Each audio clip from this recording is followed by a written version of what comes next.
Karibu mtazamaji katika wasaa mwingine ili uweze kufahamu ni nini kinajiri ulimwenguni, lakini tunatazama eneo la ujasusi. Mkuu wa ujasusi nchini Israel amepiga goti la kimkakati kwa Qatar baada ya mashambulizi yaliyofanywa na Israel dhidi ya maafisa wa Hamas huko Doha. Baada ya mashambulizi hayo, uhusiano kati ya Qatar na Israel ulibadilika, na kwamba Qatar iliona kwamba Israel ni taifa ambalo wakati wowote linaweza likafanya lolote kwa kushambulia na kuharibu miundombinu ya ndani ya taifa. Mkuu huyo ujasusi ametumia ujuzi wake wa kina kujenga upya uhusiano wa kikazi kati ya Mossad na Qatar kufuatia jaribio hilo la mauaji ya viongozi wa Hamas huko Doha. Kumekuwa na mkutano kati ya mkurugenzi mkuu wa Mossad David Bania mnamo siku ya Jumapili jioni na waziri mkuu wa Qatar Sheikh Mohammed bin Abdulrahman Al Thani, ambao ulionyesha mafanikio ya kupunguza mgawanyiko kati ya maafisa hao wawili.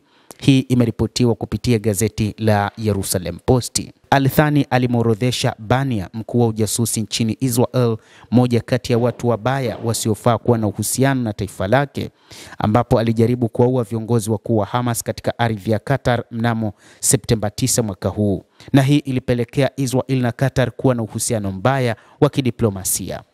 Hata hivyo, Marekani inadaiwa kutengeneza uhusiano huu, ambapo imeitaka Israel kuomba radhi kutokana na shambulizi hili licha kwamba lilishindwa, ingawa liliua baadhi ya viongozi nchini Qatar, na ilidaiwa kwamba Israel ilitakiwa kulipa gharama kutokana na vifo hivi. Nchi ya Qatar inatajwa kwamba ni miongoni mwa mataifa ya kimkakati ya Israel na Marekani katika ujasusi, na hivyo kulikuwa na kila haja ya kurejesha uhusiano huu mkubwa wa Mossad na Qatar na matukio ya kihistoria yaliyotokea katika miaka iliyopita, ambapo Benia ametengeneza uhusiano huu wakati huu.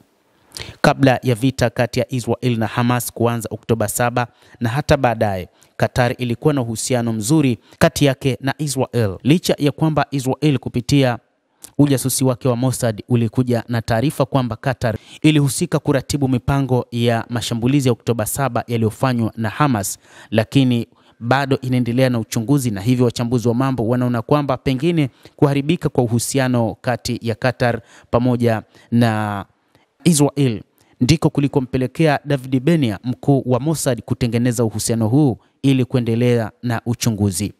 Wanaume wote wawili walikuwa watu muhimu katika kusuluhisha usitishaji mapigano wa kwanza na ubadilishanaji wa mateka mnamo Novemba mwaka 2023 hadi Januari 2025.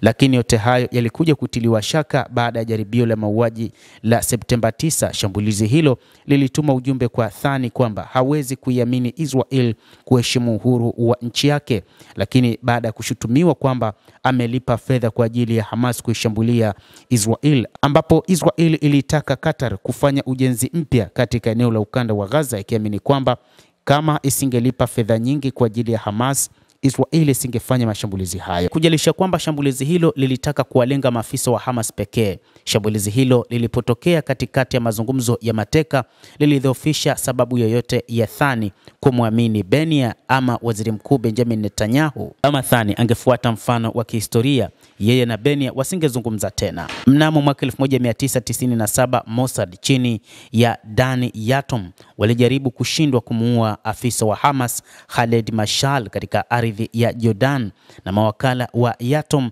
hata walikamatwa. Mfalme Hussein wa Jordan alimworodhesha Yaton, ambaye alikuwa amepata kuaminiwa na mfalme, kisha akamwaibisha na kukiuka mamlaka ya Jordan kwa wazi.